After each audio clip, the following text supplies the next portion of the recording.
안녕하십니까. 조선일보 경제부의 박사이자 방현철입니다. 이 시간은 받으면 많이 버는 방현철 박사의 머니입니다. 시장 전망, 투자 전략 전문가, 자산운용 전문가, 그리고 증권가의 고수들을 모십니다. 이 시간에는 한 번 더 신영증권 김학균 리서치 센터장과 함께 이야기를 나눠보도록 하겠습니다. 저희가 한 두 번에 걸쳐가지고 이제 그 키워드로 읽는 2022년 증시하고 한국 주식시장 투자 전략 뭐 이런 얘기를 해봤는데 오늘은 이제 글로벌 자산 배분에 대해서 좀 얘기를 해보도록 하겠습니다. 글로벌 자산 배분하면 일단 뭐 미국, 중국 뭐 이런 글로벌 시장 어떻게 좀 자산을 좀 나눠서 넣을까 뭐 이런 얘기인데 먼저 미국 얘기부터 좀 해보죠. 지금 우리나라 투자자들이 이제 미국 주식을 상당히 좀 많이 사고 있어요. 소위 서학개미 이렇게 얘기를 하고 있는데 이 서학개미들이 계속 성공할 수 있을까요? 저는 그 미국 주식에 대한 그 익스포저를 늘리는 건 좋은 선택이라고 봅니다. 지금 우리나라가 지난 10년 생각해 보면 네. 2011년 주식 한 몇 개월 좋았고 2017년 좋았고 2020년 좋은 거거든요. 근데 미국은 그동안 계속 올랐죠. 네. 그래서 꼭 뭐 미국이 계속 오른다는 보장은 없습니다만은 이 한국 시장이 글로벌 증시 시가총액에서 차지하는 비중이 2%가 채 안 됩니다. 저는 그 주식 투자가 좋은 거는 내 자산을 꼭 뭐 우리 땅에만 할 필요 없이 더 나은 대안이 있으면 분산하는 게 좋기 때문에 뭐 미국 주식을 사는 건 굉장히 좋은 일인 것 같고요. 네. 특히 장기적으로 보더라도 미국은 참 어떻게 보면 주주노릇 하기에 되게 좋은 회사입니다. 그 사회 인프라도 굉장히 투명하고요. 뭐 배당이나 자사주 매입도 이건 너무 과하다 할 정도로 많이 하기 때문에 우리가 잘 모른다 그러면 미국 주식을 사는 게 좋은 것 같아요. 다만 저는 모든 자산 시장에는 사이클이 있는 것 같아요. 네. 80년대는요. 한국이 좋았습니다. 개방 전이지만 동아시아의 그 성장한 네 마리 용이 미국보다 좋았고 네. 90년대 미국이 좋았죠. 우리 외환위기 겪었고요. 미국이 그 IT 혁명을 주도하면서 좋았고 2000년대 들어와서 초기 10년은 미국 주식 들고 있으면 바보였습니다. 닷컴 버블 때 고점을 2013년에 넘어갔거든요. 네. 2000년대 초반의 10년은 미국이 박스권, 중국인 한국이 좋았고 2010년대는 중국이 죽을 쓰고 있는데 미국이 좋아요. 그래서 저는 미국이 굉장히 많이 올랐고 글로벌 특히 그 최근에 글로벌 금융위기 이후로 한 12년 오른 게 미국 증시 120년 역사에서 단연 최장기간의 상승 기록이니까 미국도 저는 엄격한 기준을 가지고 1, 2년은 보는 게 맞다고 보는데 네. 우리가 투자를 하다 보면 시장이 나쁘다 그러더라도 100% 현금만 갖고 할 수가 없어요.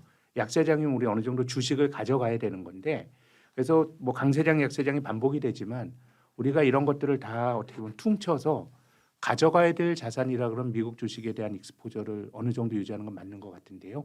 근데 이제 주가가 많이 올랐다는 것도 같이 고려를 하셔야 되는 거 아닌가. 그러니까 이제 S&P 500 미국 주식 같은 경우에 작년에 27%가 네. 올랐어요. 그래서 올해는 좀 투자 기대 눈높이를 좀 낮춰라 이런 얘기들이 있던데요. 예, 2019년, 20년 뭐 3년 연속 2019년도 한 10% 가까이 올랐고요. 그리고 2020년에는 20% 조금 안 되게 올랐던 것 같네요. 그렇게 된다 그러면 미국도 어쨌든 많이 올랐다라고 하는 건 늘 생각을 해야 되고요. 이건 제가 뭐 괜히 겁드리는 게 아닌데 네. 미국 시장이 장기적으로 많이 올랐던 게 역사적으로 보면 1990년대에 IT 혁명 때 거의 주식이 많이 올랐습니다. 네. 근데 그 다음에 나왔던 게 이제 닷컴 버블이 붕괴가 되면서 미국 증시 대공황 이후에 미국 주가가 3년 연속 떨어진 게 닷컴 버블 직후입니다. 네. 그거는 저는 그 이전에 많이 오른 데 따른 반작용도 있었다고 봐요. 또 상승률로 따지면 글로벌 금융위기 이후 최근까지 이어지고 있는 강세가 미국 증시에서 가장 강한 상승률인데 네. 그 전이 언제였냐면 1920년대에 소위 네. 재즈 시대라고 불리우는 자동차 보급되고 할 때 오르고 그다음에 대공황이 왔죠. 오기 직전에 예, 상당히 그래서 많이 올랐다 저는 이런 뭐 얘기네요. 그런 게 온다라고 하는 건 아무도 모르죠. 제가 그런 주장을 하는 것도 아니지만 네. 많이 오른 다음에는 우리가 뭔가 좀 모르는 일이 생길 수도 있는 거고요. 그래서 저는 올해 미국 증시를 보면서 느끼는 것이 좀 뭐 많이 올랐으니까 기대 수익률을 낮춰야 된다는 무난한 조언이긴 한데 많이 올랐음에도 불구하고 구조적으로 나쁘게 말하는 견해들은 거의 못 찾았어요. 그래서 뭐 저도 역시 뭐 그 이성이라기보다는 직관인데 네. 미국은 걱정이 너무 없어서 걱정인 것 같아요. 그렇게 본다 그러면 어느 정도 익스포저를 가져가는 거는 전 좋다고 생각하는데 네. 지금 내 자산을 뭐 100을 투자하는데 지금 미국으로 뭐 다시 또 많이 투자한다 이런 것들은 좋은 타이밍은 아닌 것 같습니다. 우리나라 이제 미국 투자자 서학개미들 보면 테크주 특히 테크주 투자에 집중하고 있어요. 이런 전략이 계속 유효할 수 있을까요? 뭐 가장 잘 나가는 쪽으로 돈이 몰리게 마련이니까요. 뭐 나스닥에 있는 기업들은 뭐 아주 뭐 위대한 기업이 됐죠. 이건 뭐 도저히 뭐 다른 데가 쫓아가기 힘들 정도로 이 미국 기업 특히 미국 기술주들이 가지고 있는 그런 어떤 압도적인 성과는요. 우리나라 코스닥이 있지 않습니까? 이름 들어보셔도 뭔가 나스닥을 본따서 만든 거예요. 근데 한국의 코스닥처럼 나스닥을 벤치마크한 시장들이 대만에는 그레타이라는 게 있고요. 영국에는 AIM이라는 게 있습니다. 7개가 되는데 네. 글로벌 금융위기 이전까지는 나스닥과 코스닥도 비슷하게 움직였어요. 그리고 뭐 나스닥이 올라가면 대만도 올라가고 한국 코스닥도 올라갔는데 금융위기 이후 10년을 보면 나스닥만 올라갑니다. 그러니까 최근에 10년의 혁신은 팡으로 대표되는 미국의 기업들만 있었던 거고요. 그런 쪽으로 저는 투자를 한다라고 하는 건 뭐 지금까지는 굉장히 뭐 좋은 선택이었던 것 같아요. 근데 이런 기업들이 그럼 어느 것 때문에 무너질 거냐? 많이 올라서 꺾이는 건 사실은 사전적으로 알 수가 없습니다. 그건 뭐 우리가 여러 가지 그렇지만 일반적으로는 성장주는 금리가 올라갈 때 성장주들이 꺾이는 경우들이 있죠. 네. 그래서 이제 올해 초에 미국도 인플레이션이 많이 이슈가 될 텐데 여기서 미국의 특히 이제 장기 금리 같은 것들이 얼마나 올라가느냐 이런 것들을 미국 기술주 투자자들은 보실 필요가 있을 것 같고 지금의 이제 미국 기업들은 뭐 이제 아주 뭐 위대한 기업이 된 것 같아요. 비즈니스 모델이 그걸 의심한 정도가 아니고 아주 공룡이 돼서 아주 공룡이 돼 버렸죠. 아무렇지 않은 그럼에도 불구하고 예. 저 99년 2000년에 닷컴 버블하고 비슷하다라고 비유하는 미국의 이제 투자 재가들이 있는데 비슷하고요. 좀 차이가 있다면 그렇다면 저는 닷컴 어떤 게 있을까요? 버블 당시의 기업들과 네. 지금의 팡을 비교하는 거는 팡에 대한 모독인 것 같아요. 예. 그때 예. 닷컴 버블 때는 돈을 못 벌었어요. 음. 근데 지금의 기업들은 돈을 너무 많이 벌어서 네. 오히려 그 미국의 그 메타, 그 페이스북이 페이스북 바뀐 거죠. 모회사죠. 메타 예. 플랫폼이라든가 구글이라든가 이런 회사는 반독점으로 얘네가 너무 공룡이 돼가지고 오히려 그 공격의 대상이 되고 있거든요. 그러니까 이거는 비즈니스 모델이 그 불완전한 게 아니고 얘네 때문에 산업 생태계가 파괴된다라고 하는 생각을 가지고 있는 거니까 닷컴 버블과 지금 팡을 비교하는 건 맞지는 않을 것 같은데 네. 이제 그렇다고 하더라도 지금 주식이 그 좋은 걸 얼마나 반영하고 있는가를 우리가 알 수는 없어요. 그렇게 하면 일반적으로 성장주가 꺾이는 거는 우리가 70년대 초에도 미국에서 니프티 50라고 하는 종목들이 있었습니다. 네. 그게 지금의 당대 성장주예요.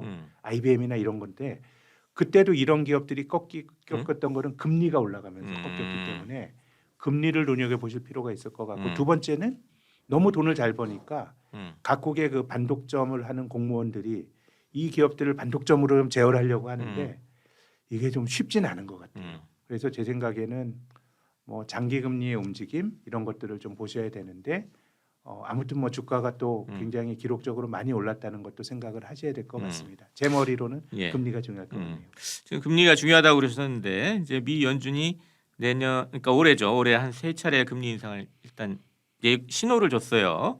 그대로 이루어질 거는 또 다른 얘기지만 이런 금리 인상이 테크주에는 좀 안 좋은 영향을 줄 수도 있는데 전반적으로 미국 증시는 어떤 영향을 줄 수 있을까요? 금리가 완만하게 올라가면은 제 생각에는 뭐 그렇게 큰 탈은 아닙니다. 예. 우리가 작년도에 좀 어려웠죠. 어려웠지만 주식 투자에서 뭐 패닉이 온 건 아니거든요. 고점 대비 뭐 한 10% 안쪽의 조정으로 버티고 있는데요. 근데 좀 이제 걱정이 되는 거는 지금 시장의 기대는 내년 3월까지 테이퍼링 끝내고 6월부터 금리를 올린다는 게 연준이 시장에 주는 일종의 가이던스입니다. 네. 근데 우리가 작년 8월까지는 연준이 2022년에 금리를 올린다라고 하는 게 컨센서스 아니었어요. 그렇죠. 예. 2023년에 3년에야 올릴 거다 이렇게 근데 봤죠. 이제 인플레가 불안하니까 9월달에 연준이 9월 금리 인상으로 딱 들어왔어요. 그런데 11월에도 인플레가 높으니까 우리 테이퍼링 빨리 끝낼래 이러다가 12월 FOMC에서는 6월 금리 인상으로 기대치를 조정했는데 네. 이게 어떻게 보면 중앙은행이 시장과 소통하는 과정인데 근데 지금 인플레는 결과적으로 잘 안 잡히잖아요. 네. 뭐 저도 그런 생각을 해서 결국 잘못 전망했다고 생각하지만 파월드 인플레가 일시적이라고 그랬는데 일시적이 아닌 걸로 지금 약간은 이제 한 발 물러났잖아요. 네. 그래서 지금 조금 걱정이 되는 거는 중앙은행이 선제적으로 인플레 기대 심리를 조정하는 작업을 하는 게 아니고 인플레 중앙은행이 끌려가고 있어요. 아, 예. 그렇게 예. 된다면 1월, 2월에 물가가 불안하게 나온다 그러면 사람들의 기대는 벌써 3월 금리 인상 얘기가 또 나오거든요. 더 센 걸 좀 예. 기대하겠네요. 근데 이거는 전망하겠네요. 중앙은행이 주도하는 게 아닙니다. 이 과정에서 장기 금리가 확 튄다 그러면 제 생각에는 뭐 미국 증시가 조정을 받는 거는 테크주를 포함해서 연준이 뒤늦게 허둥지둥되고 이 과정에서 금리가 올라가는 모습이 미국 증시가 조정을 받는다면 조정의 트리거가 될 수도 있지 않을까 생각합니다. 그런 걸 주의해야 될 것 같네요. 그러니까 자 이렇게 해가지고 일단 미국 시장에 대해서 좀 알아봤고요. 이제 글로벌 자산 배분이니까 중국도 알아봐야 되는데 네. 2022년 중국 시장에 대한 투자 전망 어떻게 보고 계십니까? 주가가 많이 못 올라서 저는 뭐 올해 주식이 좀 좋을 수도 있다고 봅니다. 중국 네. 주식이. 근데 제가 미국이 많이 올라서 조심스럽게 봐야 되는 측면도 있지만 시장을 왔다 갔다 하는 거기 때문에 장기적으로 보면 미국 기업의 주주가 되는 게 좋다는 말씀 앞에 드렸는데요. 예. 중국은 반대의 말씀을 드리고 싶어요. 장기적으로 중국 기업의 주주가 되는 건 리스크가 너무 큰 것 같아요. 아, 그래요? 왜냐하면 네. 우리가 중국에 투자하는 거는 중국의 성장성이 높기 때문에 일반적으로 돈을 묻어두는데요. 네. 한국 경제가 지금보다 훨씬 성장에 대한 탄력이 클 때가 8, 90년대입니다. 그럼 그때 한국 주식이 좋았던 거는 80년대 후반 3조 호황 때만 좋았어요. 중간중간에 올라갔다 떨어졌다 했지만 박스권에서 머물러 있었거든요. 그럼 성장하는데 왜 주식이 못 올랐나? 제 생각에는 주식이라고 하는 건 거버넌스가 중요해요. 지배구조요. 예. 네. 그 기업이 돈을 많이 번다는 거는 경제가 고성장한다는 거는 기업이 돈 벌 기회가 상대적으로 많다는 건데요. 거고. 근데 주주들에게 기업이 번 돈이 잘 돌아와야 돼요. 근데 지금 중국이 하는 모습은 이건 공동부유라고 하는 건 저는 주주 자본주의에 같이 안 맞는다고 생각해요. 이미 알리바바가 공격을 받았죠. 예. 지금 중국 정부가 안 건드리는 데가 없어요. 디디 추싱에서부터 우리가 80년대 그렇게 고성장할 때 한국 주식이 안 됐던 가장 상징적인 사건 하나를 뽑자면 당시 5공화국 때 10대 재벌이었던 국제그룹이 날아가 버렸잖아요. 그런 것들이 주주들의 가치나 경제 메커니즘보다는 다른 가치가 우선시된다 그러면 저는 투자는 리스크가 크다고 보고요. 주식이라는 것 자체가 재산권이에요. 무형의 재산권. 이걸 보장해 줄 수 있는 인프라가 잘 갖춰져야 되는데 저는 중국은 시진핑 정권 들어와서 그런 부분에 대한 불확실성이 큰 것 같고요. 중국이 상해 종합주가 지수가 2007년도에 6,100포인트까지 갔다가 지금 3,500에 머물러 있는 것도 저는 본질적으로 지배구조 리스크라고 봅니다. 그래서 뭐 샀다 장기적인 팔았다는 전목은 안 좋더라도 그래도 트레이딩을 하는 트레이딩 그런 정도로는 뭐 올해 기회가 있을 수 있겠습니다만은 묻어두는 대상으로는 저는 리스크가 크다고 봅니다. 일단 중국의 좀 정책을 보면 기존에 좀 확장 정책을 주저하다가 작년 말부터 네. 돈도 풀고 뭐 네. 약간 확장 정책을 펴는 것 같아요. 그럼 이런 거 이제 단기적인 좀 트레이딩 할 때 이런 걸 감안하면 좀 그럴 괜찮은 수도 있다고 봅니다. 모습을 예, 볼 우리나라가 거 어떤 걸까? 90년대에 장기적으로 보면 89년에 올라갔던 1000포인트를 2005년에 16년 지나서 넘어갔지만 네. 중간중간에 보면 주가 지수가 500에서 1000 사이를 왔다 갔다 했거든요. 네. 500에 사면 또 기회가 되는 거예요. 그래서 저는 중국을 비롯한 신흥국은 바이앤홀드가 아니고요. 철저하게 트레이딩으로 대처를 해야 되는 시장인 거고 바이앤홀드가 안 되는 가장 본질적인 이유는 저는 지배구조라고 봅니다. 그렇다면 중국을 제외한 신흥국 시장 여기는 어떻게 좀 전망하십니까? 뭐 별로 뭐 없죠. 뭐 중국을 제외하면 주식을 사긴 좀 쉽진 않은데 그래도 뭐 베트남이나 이런 쪽이 뭐 작년에 중국보다 가장 많이 성과가 오른 게 좀, 베트남하고 인도 네, 증시 뭐 이런 그렇습니다. 얘기해요. 예. 뭐 저는 그 다음 후보로 인도네시아나 이런 쪽은 조금 그래도 성장이라든가 아니면은 중국의 한 10년 전과 같은 기회가 동남아 쪽에 좀 기회가 있지 않을까 생각은 드는데 네. 그렇다고 하더라도 이런 나라들도 기본적으로 지배구조나 이런 것들은 사회적인 신뢰 인프라의 문제거든요. 그렇기 때문에 역시 장기 투자하는 거는 저는 적합한 대상은 아닌 것 같고 장기 투자는 선진국에서 하는 것이고요. 택티컬하게 트레이딩을 한다 그러면 저는 뭐 인도네시아 그리고 또 뭐 오란이 놓고 본다면 중국도 뭐 트레이딩의 대상은 될 수 있다는 생각이 듭니다. 지금 이제 선진국들 미국을 중심으로 해서 이제 선진국들이 지금 긴축 네. 시계를 지금 작동시키고 있는데 그렇다면 이제 신흥국에서 자금이 빠질 우려가 좀 많이 나오잖아요. 특히 네. 이제 최근에 이슈가 된 이제 터키인데 네. 이 과정에서 좀 뜨는 신흥국, 지는 신흥국 이렇게 좀 단기적인 관점에서 좀 볼 수 있는 그런 신흥국들이 네. 좀 구별을 할 수 있을까요? 일단 뭐 경상수지 적자인 나라들은 조심해야죠. 네. 터키와 브라질 같은 나라는 우리나라도 위기를 맞게 되면 한국 음. 원화도 안전 통화가 아니기 때문에 음. 통화 가치가 약해집니다. 근데 우리나라처럼 제조업 경쟁력을 가진 나라는 통화 가치가 약해지면 또 그게 또 수출 가격 경쟁력이 좋아지면서 경상수지 흑자가 늘면서 통화 가치가 다시 네. 평균으로 수렴하는 그런 메커니즘을 갖고 있는데요. 그렇죠. 터키나 브라질 같은 나라는 그게 없어요. 그래서 이 나라의 통화 가치는 거의 뭐 천정이 없는 거죠. 브라질 헤알 그리고 터키 리라 같은 경우는 구조적으로 약해지는 커런시이고요. 약간 그 나라는 포퓰리즘도 강하게 작동을 하기 때문에 네. 경상수지 적자인 나라들의 경우에는 조금 어려움을 겪을 수가 있는데 근데 이제 미국의 통화 정책이 어느 정도 좀 완화가 되고 긴축 기조가 완화가 된 올해 하반기 정도가 되면 오히려 저는 이런 나라들의 채권 같은 거는 환이라든가 또 절대 금리가 굉장히 높기 때문에 우리나라 이 중산층들이 브라질 채권 사서 엄청나게 낭패를 보셨는데요. 이게 10%의 금리를 준다는 건 굉장히 파워풀한 겁니다. 올해 뭐 10% 금리 받아도 브라질 헤알의 약세로 전체적으로는 손익이 마이너스일 수 있는데 이걸 3년, 4년 10%씩 계속 쌓아 나간다 그러면 크게 낭패는 안 보기 때문에 저는 이 오히려 신흥국의 경우는 하반기 정도가 되면 금리 많이 주는 나라들이 이거는 채권이라고 생각하시면 안 되고요. 이건 거의 주식에 가까운 변동성을 갖고 있는 건데 주식을 고르시는 것보다 그 나라 정부가 발행한 그 쿠폰이 높은 금리 같은 경우 채권 같은 경우는 올해 하반기에 또 저는 한번 기회가 될 수도 있다라고 봅니다. 우리나라 투자자들 글로벌 투자 그러면 주로 미국 하시고 좀 중국 좀 하시고 뭐 이런 정도인데 유럽이나 이제 일본은 별로 이렇게 많이 안 하잖아요. 근데 네. 그쪽은 지금 좀 말씀을 드려보면 선진국은 괜찮고 좀 신흥국은 안 좋고 그러면 유럽이나 일본도 괜찮을 것 같은 느낌이 근데 드는데 그게 거긴 어떻게 보세요? 경험적으로 네. 지금까지 보면 네. 미국이 지배적 자산이었어요. 어떤 의미냐면 미국 주식이 올라갈 때 유럽과 일본이 딱히 미국보다 아웃퍼폼하지 않아요. 90년대 이후로 보면 80년대 물론 일본 같은 때 굉장히 좋았지만 그 떨어질 때 보면 비슷하게 떨어지니까 네. 또 미국과 유럽 같은 경우 일본은 뭐 장기적으로 성과가 조금 달랐는데 미국과 유럽은 또 주식의 상관성이 굉장히 높아요. 그러니까 미국을 안 하고 유럽을 했을 때 분산 효과가 분산이라고 하는 거는 서로 성과가 좀 반대로 좀 움직일 때 효과가 있는 달라야 거거든요. 되죠. 달라야지 분산의 효과가 있는 건데 근데 상관성이 굉장히 높은 예. 자산이기 때문에 같은 방향 움직이면 별로 분산 효과는 예, 없는 미국과 거죠. 유럽은 제 생각에는 굳이 유럽을 할 필요는 없을 것 같은데 네. 근데 내년 올해 한 해만 놓고 본다 그러면 뭐 경제가 좋아지는 방향이 하반기가 되면 제 생각에는 뭐 제조업이나 이런 쪽들이 조금 좋아질 것 같고요. 네.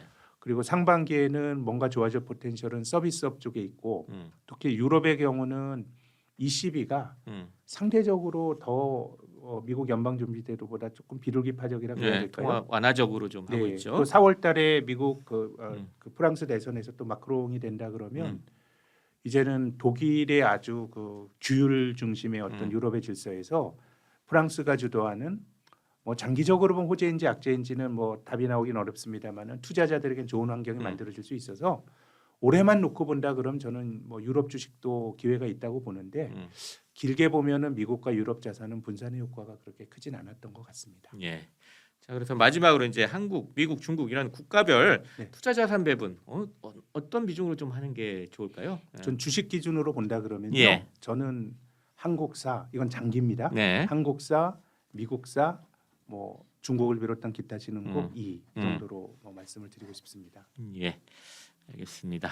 자 오늘은 김학균 신영증권 리서치 센터장과 함께 글로벌 자산 배분에 대해서 이야기를 나눠봤습니다. 마지막으로 저희 시청자 구독자 여러분께 마무리 인사 짧게 부탁드리겠습니다. 네, 뭐 한국 밖으로 관심을 돌리시는 거는 굉장히 뭐 저는 좋은 선택이라고 생각합니다. 이렇게 자산 배분 잘하셔서 장기적으로 좀 좋은 성과를 거두셨으면 좋겠습니다. 네, 감사합니다. 지금까지 함께해 주신 신영증권 김학균 리서치 센터장 그리고 전 조선일보 경제부의 박사이자 방현철이었습니다. 그럼 다음 시간에 또 뵙도록 하겠습니다. 감사합니다.